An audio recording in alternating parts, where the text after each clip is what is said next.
di tutte coloro che hanno perso la vita, non una di meno. Noi siamo una marea che mai si fermerà. Anche il porto di Venezia, unito per commemorare la nostra Giulia.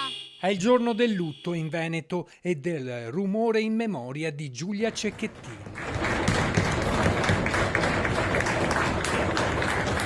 Facciamo rumore, facciamo sentire la nostra voce per Giulia e per tutte le altre ragazze che si trovano nella sua situazione, perché noi dobbiamo essere un punto di riferimento perché possano sempre sentire che qualcuno le può aiutare. C'è chi fa rumore come i portuali al terminal Porto di Venezia e il Consiglio Comunale di Istrana e c'è chi ha scelto il silenzio.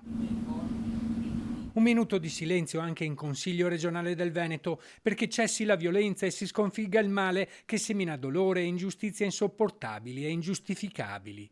Cittadini con il fiocco rosso e bandiera a mezz'asta fuori dai comuni.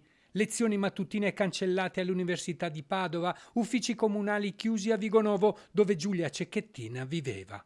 Molte le attività economiche che durante le esequie hanno concesso un momento di pausa. Ci siamo fermati per ricordare Giulia, una ragazza che voleva vivere e disegnare. Non è solo un momento di lutto, è anche una presa di coscienza per combattere la violenza di genere. Noi abbiamo collaborato per fare l'abbraccio che sbriciola la violenza, un pane intrecciato di colore arancione proprio contro la violenza e lo diamo ai clienti perché vogliamo sia sostenere i centri antiviolenza ma vogliamo